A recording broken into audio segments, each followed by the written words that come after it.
Shalom and good day all, this is Tehillim29 back again for another indie comic review, and in this indie comic review I'm covering 3 comics today for this video. First is Simon Kudransky's Something Epic, issue 6.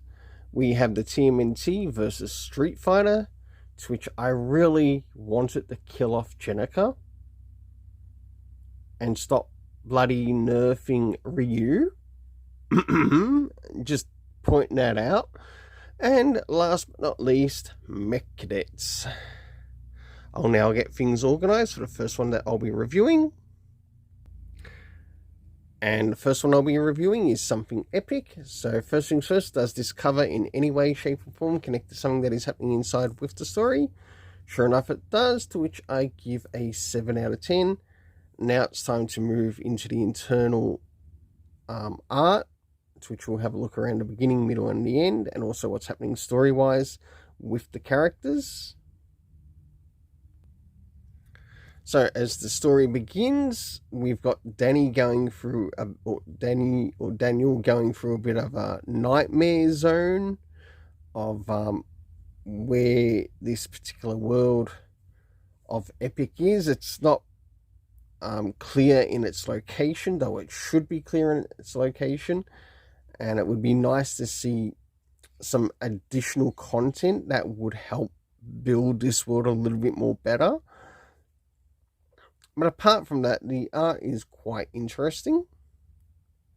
I'll now move towards the middle of the story, and as we start to jump towards the middle of the story, we have some of the heroes that are sort of in this world making their appearance, and along with some appearance of a form of villain, shaded in the black. And last but not least, towards the end. So for the internal art, I give it a 7 out of 10. Now it's time to move in relation to the area of the story. So first things first, do we get anything time-wise in relation to this story as to when it's taking place? No, we don't. The location, again, not really clear. It was a little bit more clearer in some parts of the last story than this story, or than this issue. And the cast of characters consisting of Daniel, Al, Dahlia, and Takan. For the overall story rating in this, I give a 6.5 out of 10, as I feel the story quality has dropped because of lack of important information, such as where things are taking place location-wise and possibly time-wise. Apart from that, I still like what I'm reading here. I wouldn't mind getting the trade paperback when it comes out. So now it's time to move into the next story, and that is the TMNT versus Street Fighter. So jumping into the TMNT versus Street Fighter, does this cover in any way, shape or form connect to something that is happening inside with the story? Sure enough it does, to which I give a 7.5 out of 10. Now it's time to move to have a look around the beginning, middle and of course the end, as we see what's happening story-wise with the characters and also how the art is brought out within the story. So as the story begins, we have Bison, and we also have Shredder on the scene. And of course we have some things happening here with some of the Teenage Mutant Ninja Turtles. Jumping into around the middle of the book here, we actually got a bit of a scene here to which Ryu versed Shredder and he got his butt kicked. But this is where I say that this character was totally nerfed, and if anything, I think Ryu would actually be able to put on a really good fight against Shredder. And this is where it feels a little bit out of character that he would get his butt whipped by Shredder, because Ryu has taken on Bison and won before. What makes you think that he can't take on Shredder and kick his ass? And that's why I feel that this character has been nerfed. Very stupid. Just to give, I guess, Shredder Imposter Jenica some thumbs up against. Shredder, if you really want to do the fan favorite, the readers, a bit of a thumbs up, kill off fucking Jenica. Being honest, get rid of that character permanently for life. And of course, we move into a bit of a scene to which we see Donnie and Ken, and we see the return of Baxter Stockman along with Bison and what's happening there.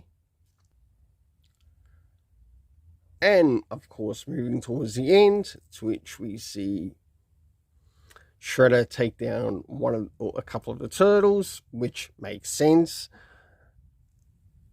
And we end up seeing some other members of the Street Fighters, such as Guile and Chun-Li, and eventually moving on to take on Bison.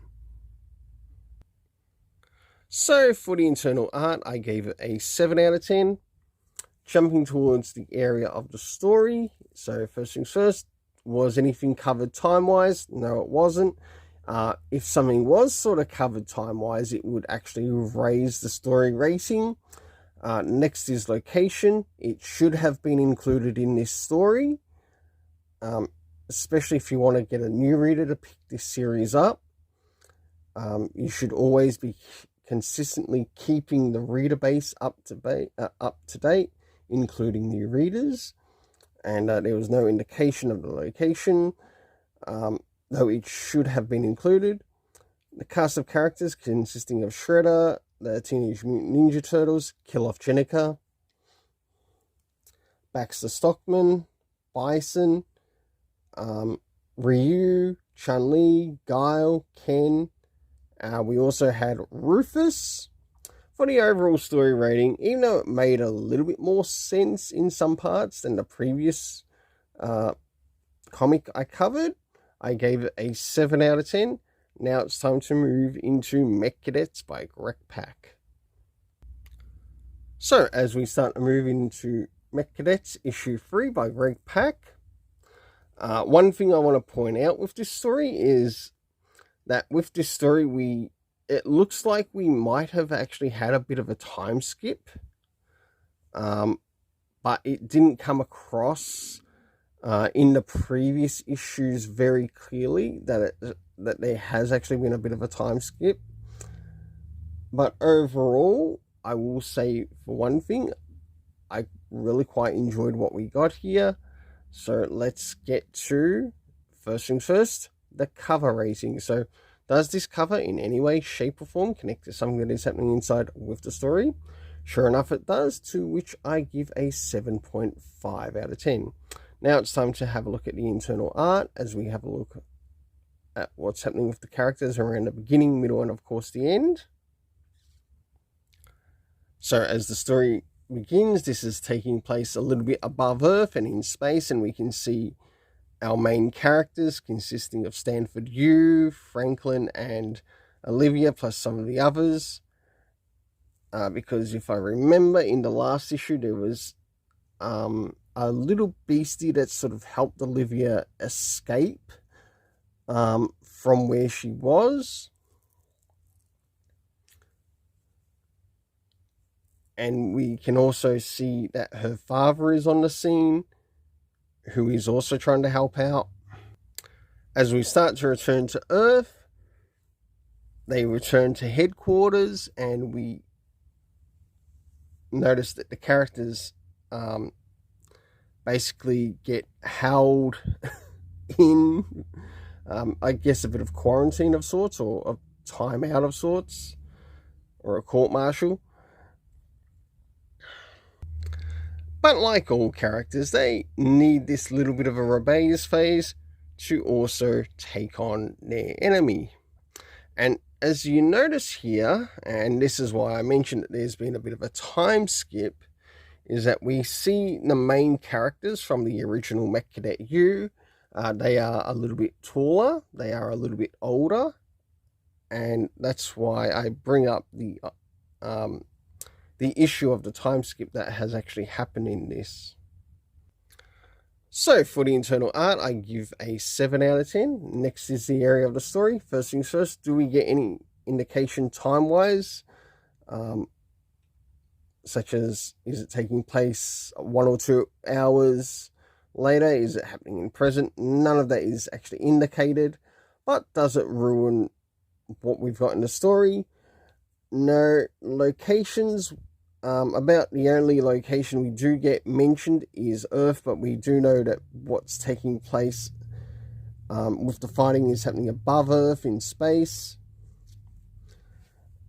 The cast of characters consisting of Olivia Park, General Park, we had Franklin, Stanford U, General Felix, and Captain Tanaka, who has also played a big role in the training of the Mech Cadets. For the overall story rating in this, I give a 7.5 out of 10. Until then, let's keep it colourful and have yourself an awesome day.